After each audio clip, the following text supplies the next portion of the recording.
This episode is brought to you by Dr. AC Lawrence, psychiatrist. Are you feeling overwhelmed, anxious, or just not quite yourself lately?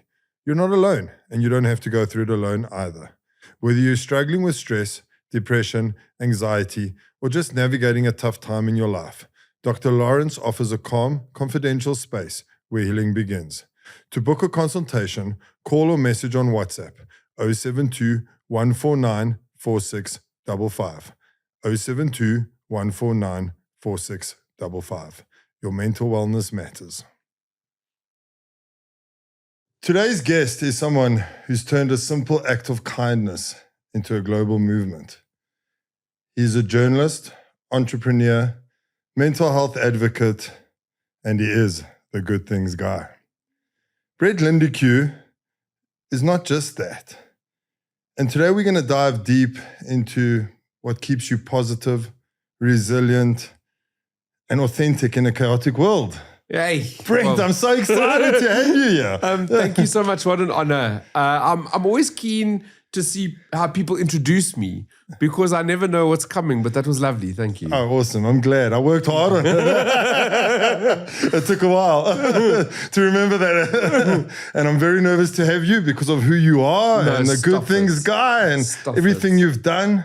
It's very kind of you. Thank you. I want to just, before we talk about the good things guy and other things, and I just want to go back because doing some homework on you, it was difficult to find where was Brent before all of this? What was he doing? Who was he? Yes. So I actually one day should really write a book because it's like I've had so many incredible chapters in my life. I grew up in the south of Johannesburg. So I am the roughest gay guy. I was going to say. The roughest gay guy you're going to meet. Grew up in the south of Johannesburg and I had a really good upbringing, really good family, really good friends, really good peers around me, really good, solid upbringing. And it's funny when I think of like career-wise, where I was before Good Things Guy, my first real job, because I worked in restaurants and Nando's and takeaway things and whatever, but my first real job was for a wedding venue. So I worked as like first a little event manager and then sort of like a wedding coordinator role, which was, it was cool. It was a lacquer place to be. From there, I went to the States for a couple of years. I dropped out of varsity and then I went and took a gap year. What were you studying? Not what was I studying. I dropped out in registration week, so I didn't even make it past. That. I was just. I felt like I was too young to lean into something that I'd have to be for the rest of my life. And I think for anybody that's 17, 18, that is a big task to have to go, I want to be this for the rest of my life. Sure. So I'm going to study that. So it felt very overwhelming. So I was the dropout and I went to the States for 2 years and I worked there. And then I came back, started studying then properly. I studied towards my marketing degree. Also didn't finish. I did 2.5 years. And you asked where I was before Good Things Guy, and I'm getting there. It's a long way around. But during that, the second sort of study stint, I got offered a job at a Formula 3 racing company in Kalami. Okay. And I was the event manager. I started off, it was this really, really awesome company that allowed corporates to come and drive Formula 3 cars, like on the track, get the speed, get the thing. And I started off as an event manager and quite quickly I became the branch manager for Johannesburg. I was very young. But because of that, it was very time consuming. So I didn't finish my degree again, like dropped out again. But I made it 2.5 years, so not bad. And then from there, I started my own agency. And it was a very small bespoke agency that ran brand activations. It sort of brought events to life in a way where we would bring the brands to life through different products and services. And that was the final sort of chapter. And that was 11 years ago. And then Good Things Guy was sort of born. And were you always this happy-go-lucky guy growing up, or than your younger self? Yeah, I'd like to say that I was, and I think a great representation or an understanding of who I was is social media. So I'm a millennial, maybe on the cusp of Gen Z, because I sometimes pretend to be 29 when I'm actually not. Well, next two of us. But a great thing that Facebook has, because it's been around for like almost 2 decades now. And it has that memories sort of thing that you can look back on your day, 15, 16, 17 years ago. And I've been pretty consistent. And I feel like I'm consistent, but to see the way that I portrayed myself before I had this persona of Good Things Guy, or the company or the platform that is Good Things Guy, I've always been a happy guy, and I've always been a positive guy, and I've always tried to find the silver lining. So yeah, the answer is yes. I think I was. And you spoke about dropping out a few times, etc., and all the different things. Looking back, do you think you needed that to be where you are today? Absolutely. And I love that, actually. I think every moment in anybody's life, it builds ultimately who you are today, whether that's good or bad. There's lessons that we learn. There's a fantastic movie that I love called Slumdog Millionaire. And I don't know if you've seen the movie, but it's all about the show Who Wants to Be a Millionaire. And in that show, that you get asked certain questions, and those questions, they get you to a higher value that you would eventually win the money. And every question that they ask him, the main character, it goes back to a certain point in his life. And the reason he knows the answer is because something he's experienced has given him that knowledge. So I think it's the same with any other human being. Every experience we have, every moment, whether good or bad, it builds the person that we are right now. Yeah, and it makes me think of what you just said. Actually, a friend of yours, he was on your podcast too, Richard Lansky from Modern Athlete Magazine. Yes! We actually launched the podcast with him on the same day. Oh, wow. Funny enough, he messaged me. I messaged him. I'm like, 2 podcasts in one day. It was actually quite popular. funny. He's popular. And he also he was saying he doesn't regret his addiction because it brought him to where he is today to be able to help people, etc. And I believe that too. Well, it does. So every little experience that we have, it's part of our makeup. It molds you. It's our mosaic. Yeah. And it's also part of that legacy, right, that we leave. So, random act of kindness. Take me back to that. How the hell did that blow up? Like I was actually saying to my wife this morning, it's like, I've got my own Justin Bieber in studio today. We went viral worldwide, and this thing blew up. What triggered that switch? Yeah, so neck nominations was the trend that was happening. It's like the OG of challenges on social media. It was the first real one that went viral around the world, where people were drinking alcohol. They were doing really silly things, jumping out of airplanes and skateboarding down big hills and doing all sorts of things while they were drinking, and then nominating people to outdo what they'd done. And I drink, right? So I'm pre-Good Things Guy, my Twitter, this is the funniest thing. My Twitter handle was Razzle Monster. so I enjoy a good party. And so when that trend was happening, it could have very easily have gone the other way. I could have joined, could have drank. That was easy. But I think there were 2 real trains of thoughts that I had at the time. And the first was, why were people putting such a stupid thing online? Like at the time, I owned my own company. I understood when we employed people, you Google them. You do. It's a standard. And is that check their Facebook page out? Correct. Is that what you want your legacy to be? Like you apply for a job and there's me upside down, half naked, drinking beer out of a toilet bowl? I don't know so much. So that was the first sort of train of thought that I had. And the second was social media was so young. And I just thought to myself, why were we using it in this way?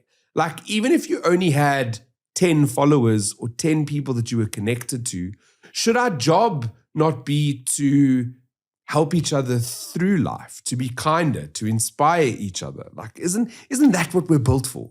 To be the helpers for each other. And so I got nominated. A friend did something as equally stupid as I've mentioned. Sorry, G. And he nominated me, and I sat at my desk and I just thought, what do I do? Do I join the trend? Simple. Or do I try and do something a little bit different and see where that goes? Maybe it inspires 1 or 2 people to, I don't know, think differently. I grabbed a work colleague and we went off to our local fruit and veg city, and I bought an extra chocolate, a sandwich, and a cold drink. with the intention. I need to remember because it's been like 10 years ago. My brain's going. Bought a little snack pack thing, chocolate, cold drink and a sandwich to give it to the next person in need. Not difficult. There's someone on every intersection, right? Yeah. And I called a person over who I'm so thankful for, that human being, and I've tried to find him. And I just I don't know if I've tried. It's he changed my life more than anything. And I handed over that meal, and I got back to my office and I uploaded the first video I'd ever put online, and it went viral. It went properly viral. And before viral was a thing, like now we write stories about people going viral and getting millions of views on their TikToks and whatever. And it's not really news anymore when things go viral. Not really, unless it's really big. But that was, it happened on the Friday, and on the Monday, I was on the front pages of newspapers around the world. And CNN flew out to do a little documentary. The CNN, the little African Voices thing, and the big African Voices thing. And it was just this really crazy time in my life where I was thrust into a space that I'd never been before. I'd never been behind a camera or in front of a camera. I've never been behind a microphone. I was just all of a sudden everywhere. And it opened my eyes up to a new world. Was it planned to go viral? Not Were you ever thinking, I want to go viral on Not this? at all. Not at all. I don't think I understood what viral meant. What viral like meant. you said, it was still new. Yeah, and I don't quite. I didn't quite know what I wanted the video to do. So I'd recorded myself doing that, and I knew that I wanted to maybe inspire one or two people. I didn't expect, and that's what really matters, is that millions of people around the world then changed their neck nomination to a random act of kindness. That for me, that really means something. That's not like the being in the front page and being on, that's fluff. That's all fluff. Yeah. The reality is it created this movement of kindness and positivity. And I still remember, I wish that I could find, I've got a book somewhere. It's like a little diary, like you write in your like a scrapbook, your weekly planner. Like you got to go to this and that. And I was writing down the messages that I was getting, the emails that I was receiving, the things that I was being tagged in. And I'm an easy crier, so I love a good cry. It's I think it's good for the soul. I agree. When I'm writing like a story that really gives me all the feels, there will be tears as well. But for those 2, 3, 4 weeks after that initial video, I sobbed because I was surrounded by the most beautiful acts of kindness, by the most incredible human beings. And I think that's obviously that's where the seed was planted for Good Things Guy, because all of a sudden I saw so much good in the world. And it's a world that I'd never been privy to. I think as South Africans, we lead this funny life where our entire existence on this planet, from the day we're born, maybe it's not everybody, but me and the people that I've spoken to, we're always told to have a plan B, to like get ready to leave in case it hits the fan. Like you got to be ready. Where are you going? It's happening. Where are you going to go? to? Australia? I don't know. We got to go. Do you have an EU passport? Gotta go. And that day, or those days, those weeks, 11 years ago, I threw my plan B out the window. There's no reason for me to ever have a plan B, because I just saw so much good in this country and so much good from all these people. And I wanted other South Africans to feel the same. People think once something goes viral, that's the finish line. You've made it. But starting the Endurance podcast, I've seen the work that goes into something that you would like to that hasn't even gone viral yet. What is the grind behind it afterwards? Because you could have let it go viral and left it there and people would have forgotten about now. Yeah. But people are still talking about it. It's crazy. That's mad. You're on a podcast. That's mad. But it's because of the work you put behind it. Good Things Guy, etc., etc. What is the grind behind the scenes like? So the reality is, and I've had this, it's a very hard conversation that I've had with some people, a few people whose stories we've written about when their videos have got many views. And they've said to me, we've gone viral. Now, how do we capitalize on this? And the reality is there's no There's no formula. I don't believe there's a formula. Yes, I could have gone a certain route and maybe made it my thing. Like, that's Brent feeding homeless people. Look at him driving around giving away sandwiches. Somebody actually called me the sandwich guy once. They were like, that's the sandwich guy. Could have bought the sandwich baron. Well, there we go. I could have done that. Yes, I love sandwich baron. Hashtag not a sponsored post. I also don't eat gluten anymore, but that's a different story. So I didn't. That was the only video that I ever took of myself feeding a homeless person. I didn't make it my thing. But what I did know is that I had all these stories and I was being surrounded by all this good news. I wanted to share that. So I made a concerted effort to try and get into places where I could do that. And the first radio station, the first platform, the first production house that brought me in was Mix FM. And I had a little slot on Mix FM where I was doing good news. It didn't last very long. It was less than a month. Because at that time, then I was speaking to Gareth Cliff, and Cliff Central seemed to be so much more of a bigger platform, and it would take up far more of my time than doing like a Mix FM. And so I had to choose. And so I started with Cliff Central. At the same time, I had a little feature on CNBC on a Friday night where I would do a little bit of social media news, good news.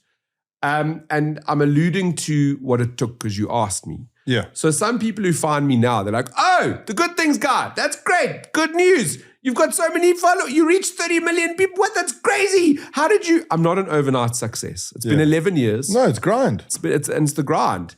And the question that you asked and the answer is hard work and consistency.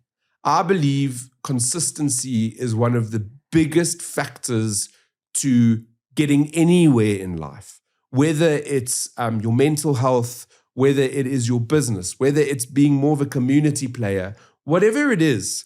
If you are consistent in what you do, just every day or whatever it takes, if you're doing something once a week, you got to be consistent in what you do.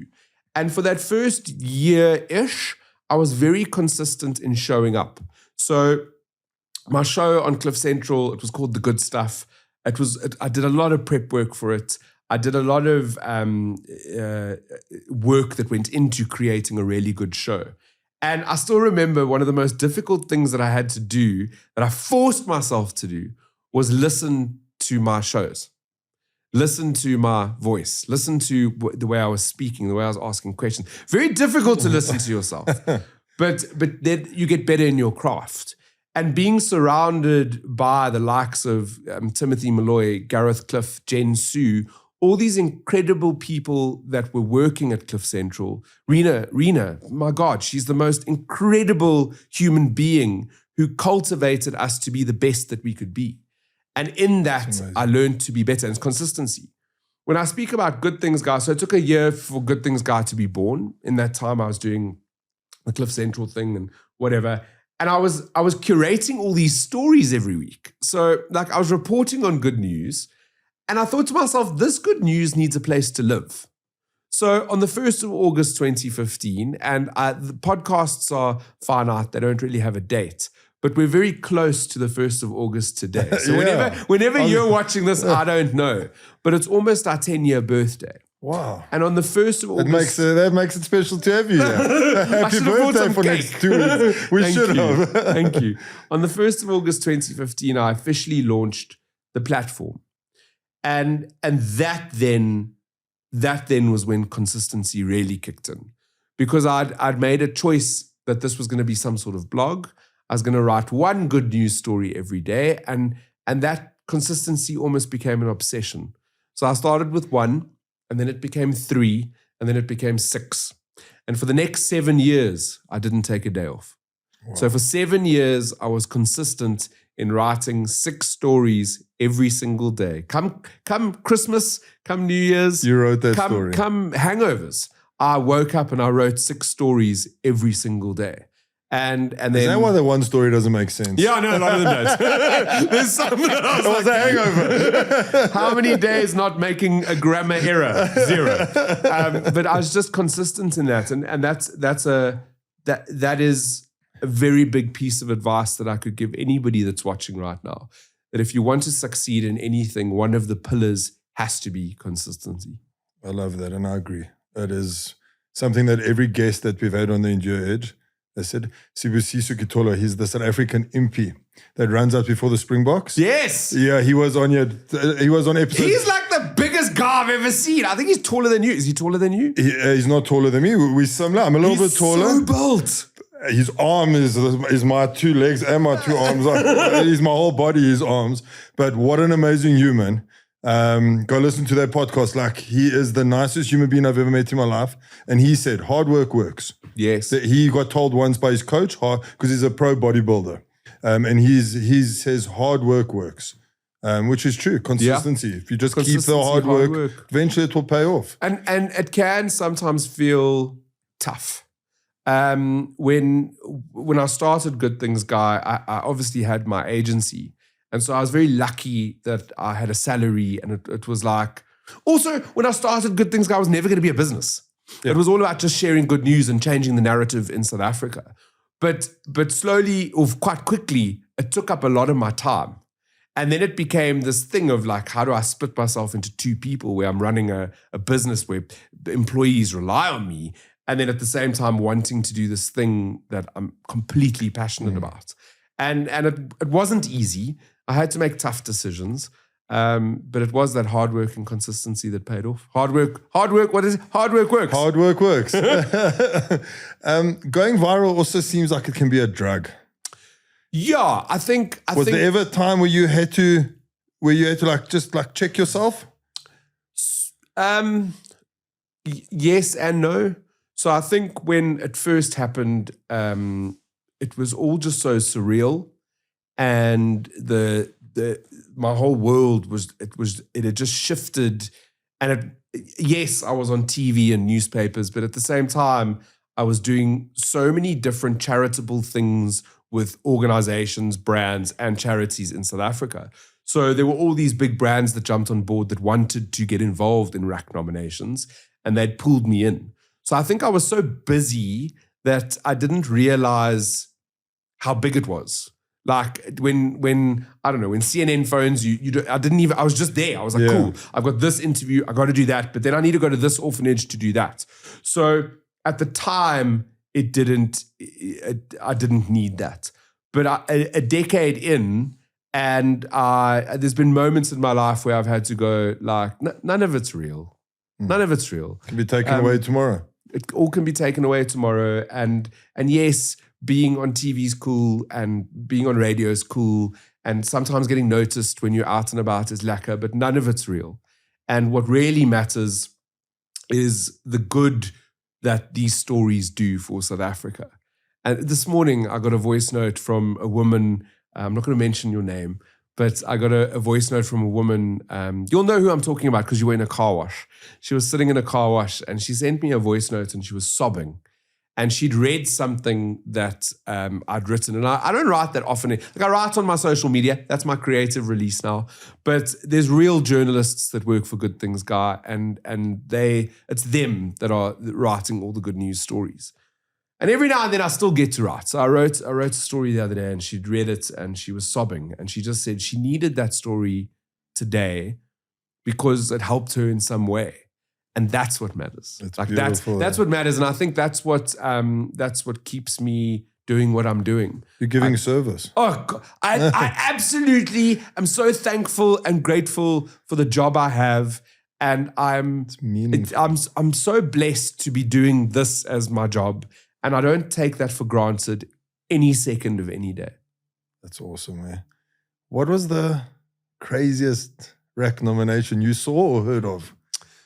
Yes, there were so many. There was a Canadian guy who started an entire feeding scheme that's still going today. So like that was born out of this idea. Oh, nice. So he did this whole thing, and him and I were in contact together, and that was pretty rad to see something sustainable come from that.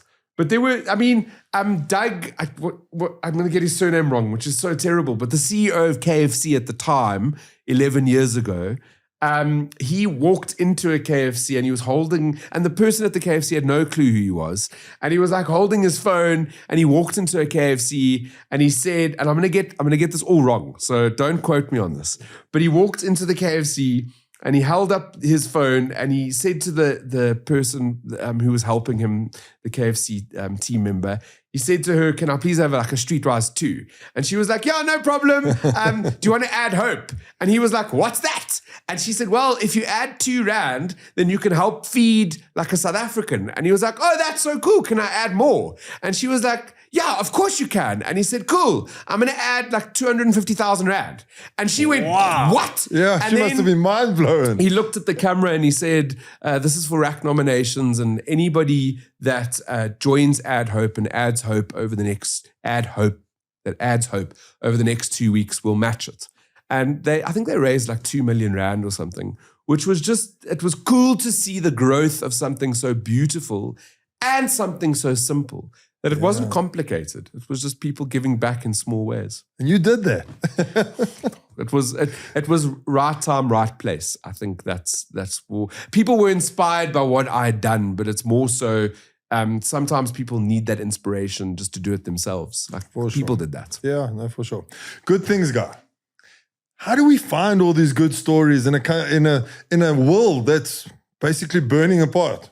Yeah, so when I started, it was tough. I'm not going to lie. Like I said, with Cliff Central, I was reporting on 5 good news stories every week. And on some weeks, it was tough. It was like, I can't even find 5. It's really, so this week, we're doing 3 from America, 1 from Australia, and 1 from South Africa. It was that type of vibe because it was really tough. Not because the good news didn't exist, but because the hard news was so hard that it didn't let that good news shine through. It took over. It took over.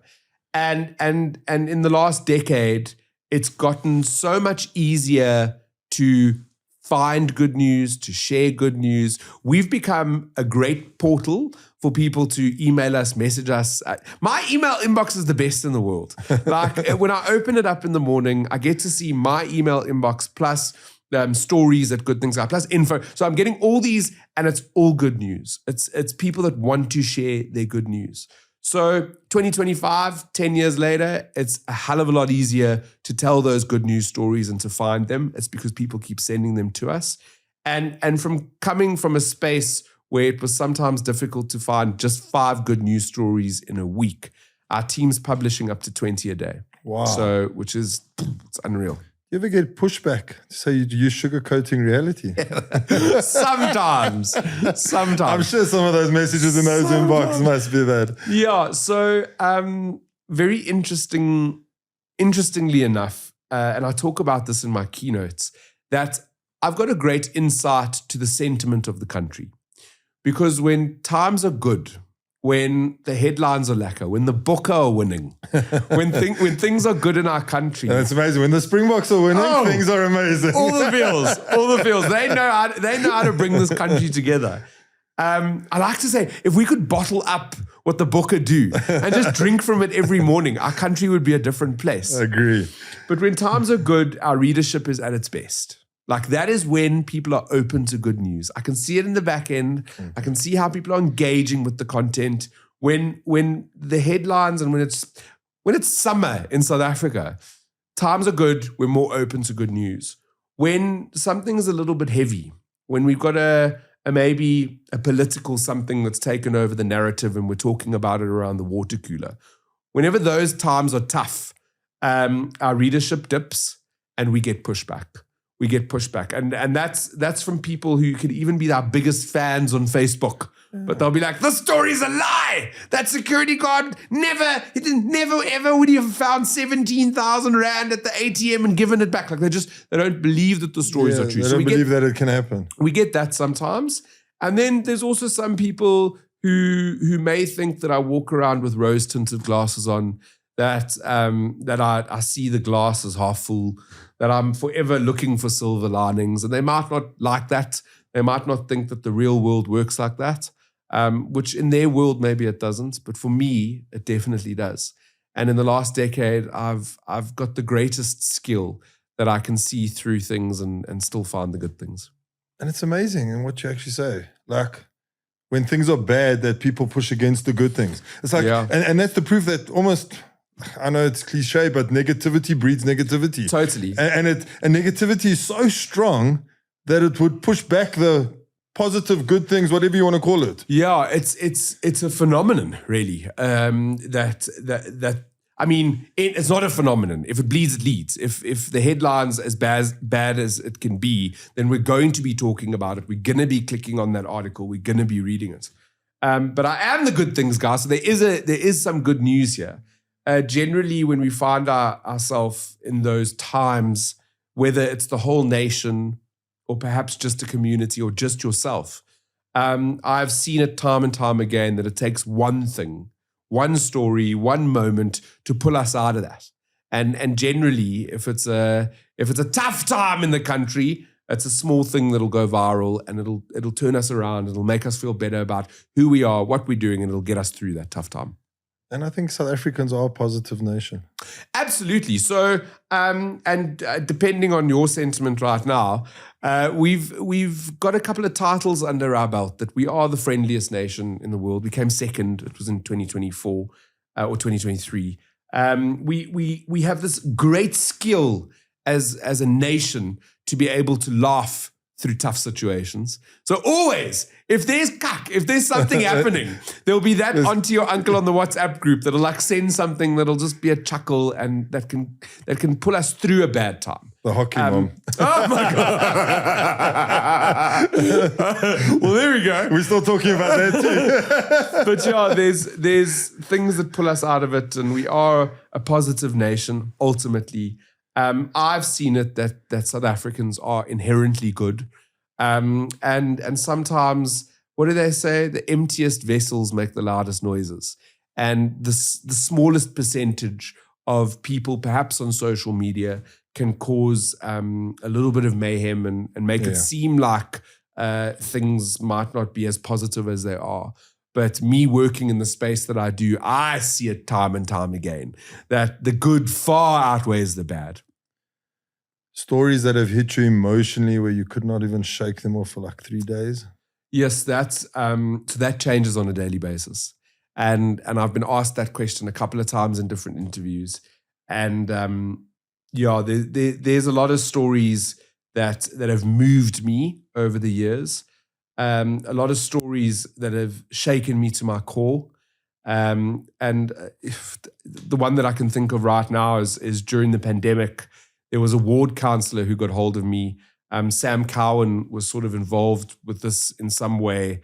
We're friends and we were all on the phone together trying to help. There was a little baby that had been born and for some reason had fallen through the cracks of the medical aid. There was some sort of, I don't know, I don't want to say loophole, there was something. But she had a heart condition and the medical aid would not sign something off for her to get the help that she needed. And this ward councillor, myself and mostly Sam, were just trying to raise funds, trying to do something to help this little baby. And they did. Sam and the ward, I mean, it was incredible. They raised the funds, they got the baby moved to the right hospital. And unfortunately, the baby didn't make it, which that for me felt like I'd failed. It was a really horrible chip on my shoulder, very tough. And almost to the day, a year later, that same ward councillor phoned me again. And he said, another baby, another story, very similar. And I put the phone down and I sobbed. I was like, there's no way that I can do this again. I don't have the strength to do this. I can't go through what we went through again. I cried for weeks for that little baby. And something clicked in me. I'm not getting emotional. And I'm going to be angry with you. You're allowed to get emotional. So something clicked in me that we're a village and we're all very connected. And thankfully, I do a lot of keynotes and I work with a lot of corporates. And this time, the medical aid was Momentum. And I had a contact who I'd been booked through at Momentum. And I phoned her and I started telling her the story, and she stopped me and she said, give me their details. We're getting that baby to the right hospital immediately. I've got goosebumps. And they did. And that baby survived. Wow. And today that story is one that's sitting with me for whatever reason. That's awesome. So the second baby had to have come basically to help you from the first. I think so. Yeah. I think so. And it is a reminder. I mean, we get a lot of messages as well of people in need. Being in the space that we are, there's a whole group of people who see us and they see the good news stories we're writing about communities rallying together to help. So we do get a lot of messages and emails of people in need. And I do have broad shoulders, and I've got a great team, and we've got a great network. So we're able to connect them quite often. But some days you do feel deflated. And that day I did. And then it made me realize that I didn't need to. Because why? South Africans are inherently good. And there are very many good South Africans out there. Yes, and I used to remember talking about Sam Cowan, listening to Jimmy Mansfield and Sam Cowan. And it's almost like a Good Morning Angels, like Jack Aranda does. Yeah. And they had something where they helped people. Well, I mean, they were the OGs of that, right? They started Good Morning Angels. They did. And I mean, I can recall being younger, and it was a good morning cry. Yes. That you would sit in the car in and traffic. You'd be listening to people like being connected and you used to look next door to you in the traffic and everyone's crying. Male, female, doesn't matter. Everybody. The biggest guy there's crying. Yeah. Because why? Because good stories, they move us. Yeah. And good stories, bless Jeremy. I got to meet him a couple of times. Those types of stories that he was telling, and Sam and the morning crew, they were inspiring other people. So you would get to the office, or you would get home, or do whatever you were doing, and you would have something set a light inside of you that you would want to the butterflies in your stomach. Yeah. Start moving. Yeah. So how does Brent, and I know this question might sound weird in the beginning, but I'll get to the end part. How does Brent wake up in the morning? With a smile on his face all the time? No. Okay. No. Because that's impossible. It is 100% impossible. And I have really bad days. I do believe perhaps that there's a chemical imbalance in my brain, which I'm thankful for. I'm happier than most. So I am generally happier than most. But what that means is when I have a bad day, I think it's far worse for me because I'm not able to understand. I'm not able to get, you know what I mean? To figure out why am I upset? Whatever that is. But I do have bad days. And you don't want to feel that way either. No, I don't think anybody So your does. mind fights with it. Yeah. Totally. It was during the pandemic, I had a little bit of a situation where Twitter got angry with me. I said the wrong thing. I sometimes do. And I had a bit of a panic attack, and it just was the first time in my life that I'd ever had a panic attack. I just couldn't understand. I couldn't figure it out. And what that did, we talk about earlier on, things that have happened to us in our life make us who we are and who we are right today. That moment and those 2 days that I had a bit of a wobble made me realize how irresponsible I'd been with my social media. So Good Things Guy, the platform, had grown into what it is. And it's a beautiful platform that shares these good news stories. But congruent to that, my own social media had become a space where it was all about inspiration and motivation. And if you follow me, I'm sure you think some mornings, how can you write this war and peace? I write these long things, but it's my creative expression. But the disservice that I'd done to anybody that had followed me pre-day 80 of the pandemic is that I'd portrayed someone who's incredibly happy all the time. And that is unobtainable, completely unobtainable. Yeah. It is irresponsible of me as a human being to make people believe that I was that. Even on bad days, I was like, today's going to be a good day. And what I've realized since then is it's far more relatable for me to speak about my bad days. And when I'm having a bad day, I generally either I just won't be online because I don't need to, But there's always a reflection. So I'll get back and I'll be like, yes, see, the last 2 days were really tough. And that's why I didn't say anything. I needed to fill my cup. I needed to play PlayStation. I needed to spend time with my dogs. I needed to get out into the sun. I needed to run. I needed a hot bath, whatever it was to get me through those tough days. But your question was, do I wake up happy every day? Most days, yes, I'm incredibly blessed, but not every day. Some days are really, really, really tough. You spoke about the PlayStation, the run, a hot bath, etc. What is your go-to when you're having a terrible day and it's a dark moment? What is your go-to? Some people go to exercise, which I believe in. I think it's a mixture. It's a mixture of things. One of them being my friends and my family. I've got an incredible support group. I am a big mommy's boy. I actually did a talk the other day where I spoke about the fact that like I speak to my mom 5 times a day. Sometimes, not every day. Sometimes I'll phone her and then I'll WhatsApp her and then I'll do this. And some guy in the audience was like, what an idiot. I love that. And I looked over to him and I thought to myself, I feel sorry that you don't have that. Yeah. I lost my real dad. So I've got a real dad, had a real dad, and I've got a stepdad, but they're both my dads. And sometimes now when I mention my dad, people are like, didn't he die? Like I'm a bit confused. So my real dad passed away almost 15 years ago, and it was very sudden. He got malaria. He was gone 2 days later. It was just really crazy. Thank you. It was really crazy. But I think what that's made me do is realize how important my mother is. And she's all I got, right? So I do. When I'm having a down day, I'll phone my mom. I'll let her know. I'll be like, today's a cuck day. Do you want to chat? Do you want to go watch a movie? Do you want some coffee? Or I'll phone my friends and I'll be like, yo, do you want to go for some mimosas? Let's do that. That's cool. Or I'll play PlayStation. Or I shower every day, but I bath like once a year. If it's really, really, really tough. Rian Mansa, who is an incredible human being, and you got to get him on your podcast because he's so insightful and has got so many stories to tell.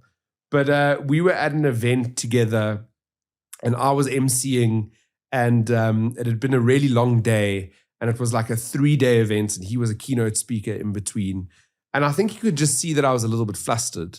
And he said to me, go get in water. Go get in water. Go lie in the bath or go for a swim. Go decompress. And you just water. Not just hot, cold, doesn't matter. Get in water. Get in water. So I think there's a lot of different things that you can do to reset yourself. You have to find out what regulates you again. And I call it filling your cup. So you have to fill your cup because you cannot pour from an empty cup. And so you have to do that. You have to. I love that analogy. Yeah, you got to fill your cup. That is awesome. And PlayStation. I love PlayStation. What games do you play? Yes. So that is the complete opposite of what the good things guy should do. But I'm like Call of Duty. No, I can't. So shock me. I battle with first shooter. So like where you see, I don't know what it's called, where you see the hands. I need to see my man. I'm with I need to see the man. So I love Assassin's Creed. It's one of my favorite series. Hashtag not a sponsored post. But I really, really love the gameplay in that. I love the sneaking around and like having to assassinate people, and that's what I'm saying. It's not very good things, guy. And then obviously The Last of Us was such a great, great series. I'm waiting for them to bring out the third one. Awesome. Let's get on to some loaded questions. Loaded questions. I'm not afraid. Let's go. You are openly gay. Yes. Super public about it. Yes. Has it always been easy? This episode is sponsored by Just Pure Health, South Africa's go-to premium plant-based superfood blends. Whether it's recovery or daily wellness, they've got your health covered naturally. Visit justpurehealth.co.za. No. 100% not. And not even now, actually. So when I was younger, I wrote a piece once about having different chapters of my life. So and I speak about chapters often because I'm a writer. But in this sense of the word, or the idea of chapters, the first chapter would be from like when I was born until I was 6. Because there were no expectations. Kids were kids. No one really, there was no difference. And I lived a very happy life where I didn't feel different too. We were just kids. The second chapter was from like the ages of 6 to 13, which were really tough. I got heavily bullied in primary school. And I don't think it was because the kids were necessarily nasty. It's just because I didn't understand why I was different, and neither did they. And of course, there's adult factors there because there's adult words used that kids don't even understand what they're saying. But I was heavily bullied during that chapter. And then the next chapter would be like my teenage years, from like 14 to 18, where I really didn't understand what was going on inside of me. I didn't understand who I was, what I was. There were many nights where I would pray to God to just make me normal. Just if there was something that if there was a pill that I could have taken, just to not be different. Like it would have been so much easier. And then the next chapter was me coming out, which I chose to do it after school. So I think in my final 2 years of high school, I knew what I was. You figured it out. I figured it out, but I knew that I couldn't be who I was in the year 2000 in school. Like schools are different then. Yeah. I don't know what they are now, but I feel like they may have been different then. So I hope they've changed. I hope they've, and the stories that we've written, they seem to be. But yeah, so I chose to come out after school, and then when you come out, you're wild. It's the first time. It's the first time that I think you can be yourself without any sort of masks on. You can be with people who are like you. So I met people, even though I wasn't going to varsity, I was still hanging around at different university campuses, and I made the most incredible group of friends who are still friends with me today. I need to take a step back. In primary school, even though I got bullied, there were so many incredible friends who cared for me. So, and I'm still friends with them today. So there was like a juxtaposition that I was the one side to the other side, whatever. Yeah. So then you become this, I don't know, flaming homosexual. I was wild and free with my shirt off at some bar. Like, it was crazy. And then the final chapter is settling into who you are and realizing that this is me. Like, this is me. And I said it's still hard sometimes because there will be instances where I will go into spaces where I don't know if I'm welcome. And if I don't know what people's reactions would be to me being gay. In my keynotes, there's a video that shows, it's on YouTube if you want to go see it. It tells the story of Neck nominations and how my life changed. And in between that, it shows Andrew. And I always like sort of gauge the audience. Check the audience when they see Brent's partner, because I don't know what people's reactions are. There are still people who might disagree with me being who I am today, and other people that are homosexual. So, yeah, and that's crazy actually. How like times haven't even like people haven't changed with the times. No, but and people haven't like in the same breath. I was on a cooking show a couple of years ago, My Kitchen Rules, with Andrew. And it was a long show. So it wasn't Come Down With Me, which is one night. My Kitchen Rules, I think the first season was 20 episodes or whatever it was. And we were so caught up in, so you had to cook in your kitchen in your house, and it was like this round table thing. And then you went to other people's houses and they cooked and you sat at the table, and then eventually you voted people off. And then you got into the actual cooking part. Survival of cooking. That's it. Survival of cooking. And then you, after the houses. Your stove is switched off. your flame is out. After that sort of section, you moved into the actual kitchen. And so then it was the whole other side of the competition. And the night that we cooked at our house, reality TV, it sucks you in, eh? Everything becomes real. You think it's real. You think it all matters. We got sucked into it, and at some point we were celebrating. I think it was like what we just served or the feedback we got, and we kissed, just like we gave a quick kiss. And afterwards, I was like, "Oh my, I don't know how that's going to go down on TV. Like, what?" And it was shown on TV, and we became, during that first season of My Kitchen Rules, they crowned us, the media, thank you very much, the people. We were the people's choice. So everybody loved us. Yeah. Just people loved Andrew and myself being on TV. I think we have cool banter together. We're quite funny, whatever. And the craziest thing after that is that when we would go to shopping centers or to places or to pubs or to restaurants, it was the biggest, like staunchest men that would come up to us and be like, you know, guys, you were so lekker on the show. And so I love that. in one breath, yes, there might be people that are anti-gay or just don't like people being gay. But in the same breath, there's just people who are lekker. And if like whatever I do doesn't impact you, then we're all good, right? And it's the same with you. Whatever you want to be, lekker. Are you happy? Yes. Are you hurting anybody? I hope not. Is it illegal? It shouldn't be. But if you're happy and you're not hurting anybody, it's not illegal. Don't ever be the reason someone stops dancing. Like, you carry on dancing. I love how you can make everything into positivity. I love it. It's a skill. It's a skill. And it's contagious. Just know that. So don't stop. Thank you. Don't stop. Do you think being gay has made you mentally tougher? Yes, 100%.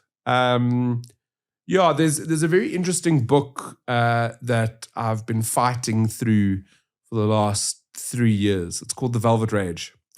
And it's a psychologist in the States that wrote this book, I think in the 80s. And it's just about the fact that as a gay guy, you're born into a world that is not accepting of you. So you create this persona, maybe, whatever it is. And it goes into great detail about how many people, and he, in the beginning of the book, he says, I'm specifically, this might relate to someone who's lesbian or bi, but this is for a gay man. Like, I'm writing for a gay man. And a lot of gay men in society are overachievers. They're successful. They either live in the gym and have got great bodies, or sometimes have addiction problems. And it's because of this thing that he deems the velvet rage. And I fight through the book, so I haven't finished it. I pick it up, I put it down, I read the same chapter again, I get angry, I highlight things. It relates to me. But the mental health aspect, 100%. I had to learn many things younger than most people to either fit in or to be braver when walking into a room. There's certain things that it gives you. I don't want to say skills, but it made me who I am today. Again, going back to what we said at the beginning, it's my mosaic, right? Yes. So everything you've been through, not everybody's that lucky. And in the LGBT community, LGBTQIA+, they have the highest suicide rate in the world. And it's the most devastating thing. And it's men, I believe. I'm not saying women don't commit suicide, but it's the men that's the... It's the most devastating thing to think that you would take your own life because you don't deem your life worthy. Whatever reason. I don't know why people... One of my best friends took his life. You know, it is real. And it's so sad to think that I had the support. I had when I came out to my mom, so my mom found out from someone. Someone had told her. Oh, so you shouldn't find out by you. No! I'd been telling all my friends. I'm dancing in bars with my shirt off. Like, people knew. And my mom, we were driving, and she said she was dropping me off somewhere, and she said to me, are you gay? Like, and I said to her, I think I am. How do you answer? Like, you so worried. And my mom went, oh, there's a mark on my pants. Like, that's how big it was in her life. That she cut it off. She didn't want it to be a big thing. Cool, this is you. What I didn't know after that is she drove home crying, and then she spent 3 days crying. And she wasn't crying because I was gay. She was crying because she was so scared of the life that I would live, that people might not accept me, that, I don't know, I might not get a job that she thought I wanted. I was 18. Years later, my mom's like, my son one's gay. Look at him. Look at him. So to have this, I think I was very lucky to have the support. I think your mom's coming on this podcast next. Bring her. I love your mom. Bring her. To have the support system that I did, all my friends, one of my best friends, his name's Andrew. I've got a lot of best friends. So when I speak about best friends, I've known many people since I was 5 years old. They've been with me my whole life. And then there's people that I met 5 years ago that are my best friends. But Andrew Walter Giroux, he was my first Andrew. So Andrew's my husband now. Andrew Walter Giroux was my first Andrew. And he is this big guy who rides motorbikes. Manly man. Manly man. And he plays, I don't know, soccer and jiu-jitsu and whatever. And he's got a lovely family and a wife and great. He's actually getting married. Whatever. Congratulations, Andrew. Yeah, I'm going to Australia to his wedding. So he's a manly man. And we grew up together. He taught me to drive. Whatever. Manly man. And it was December. I just finished school. We were getting ready for a rave because raves were a big thing then, right? It was New Year's Eve. We were sort of preparing. It was the afternoon. We were like, we're going to go jolling later.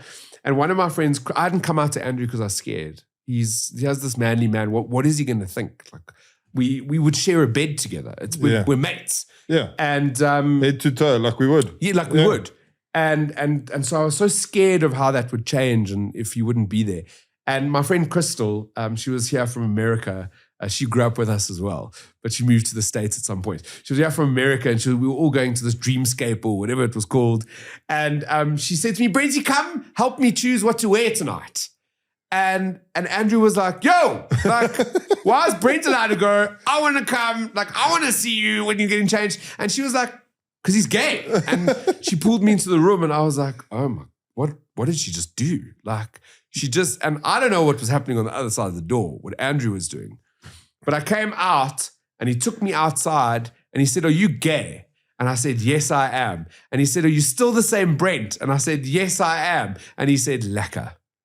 Nothing's ever changed. So I had this support system where nobody dropped me, where nobody made me feel less than.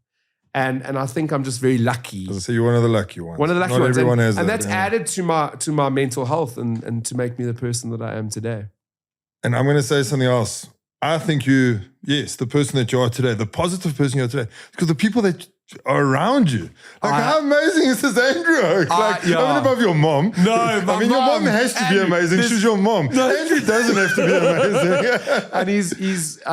And he's been living in Australia for the last maybe 15 years.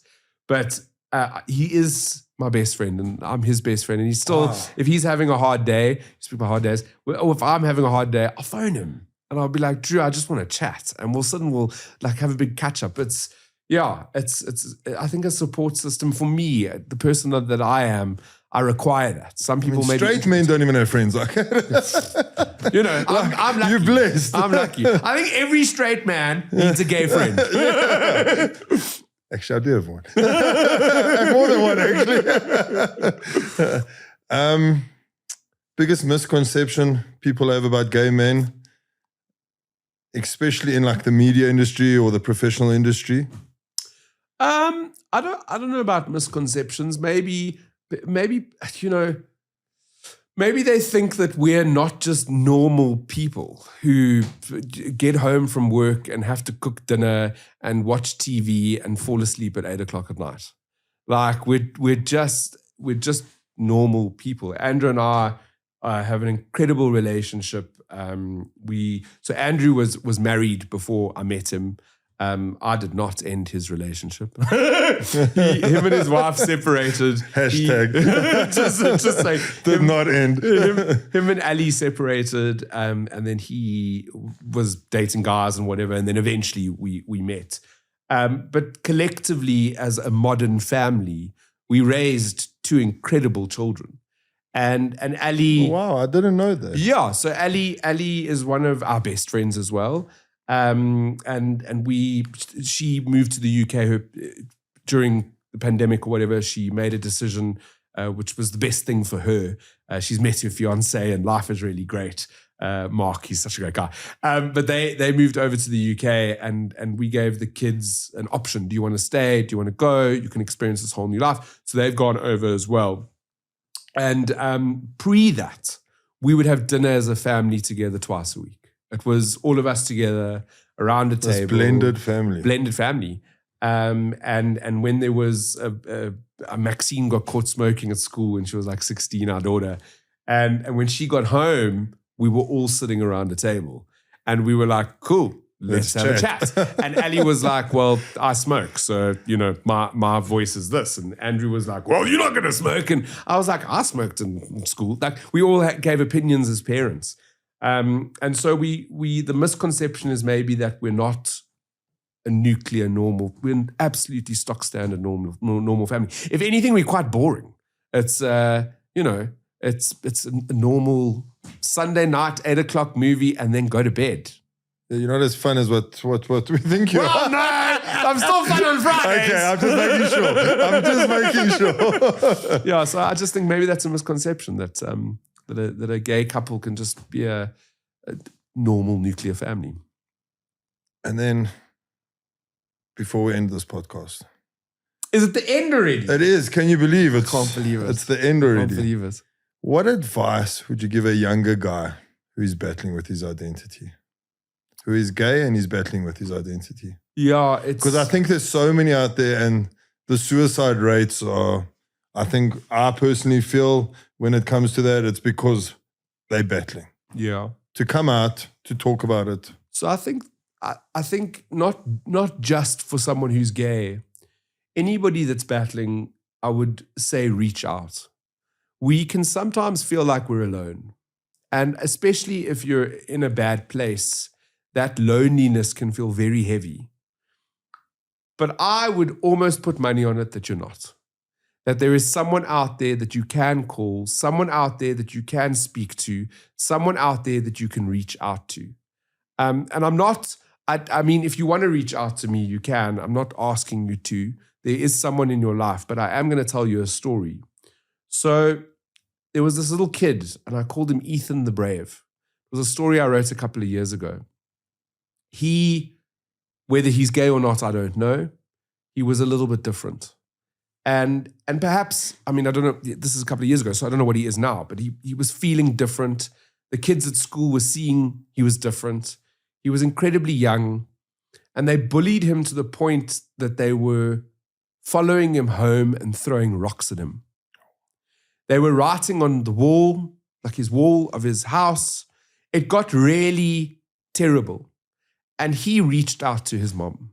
He said to his mom, this is what's going on right now in my life. Like, I'm scared.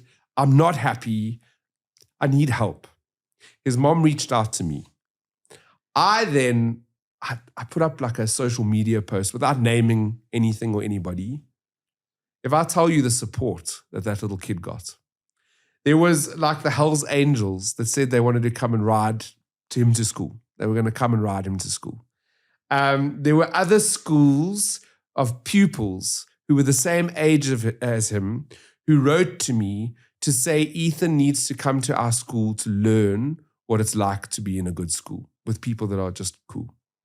There were teachers, there were doctors, there were celebrities that were like, we're going to go to Ethan's school and we're going to show these kids like bullying is not cool.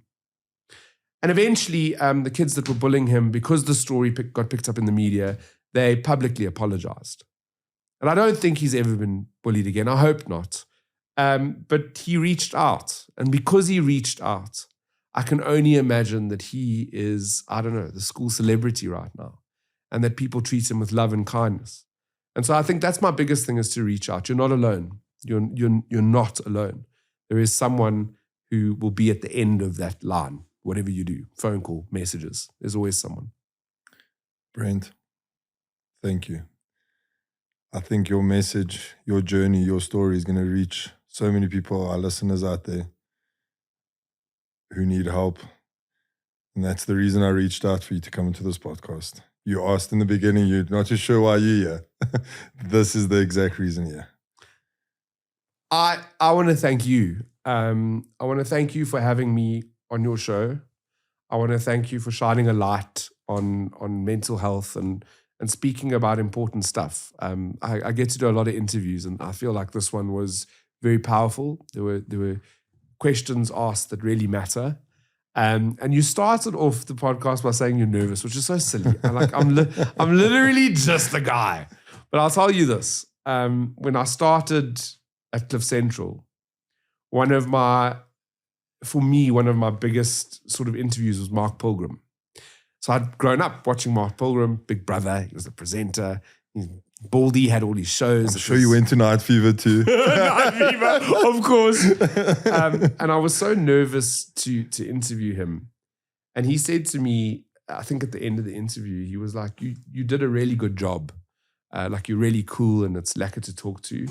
And I'm not Mark Pilgrim. He was here. But you're a really cool person to chat to. You're a cool presenter. So keep doing what you're doing. I bloody dig it. And I hope you bring me back so we can chat about other stuff. There's so much more. I had to cut this down completely.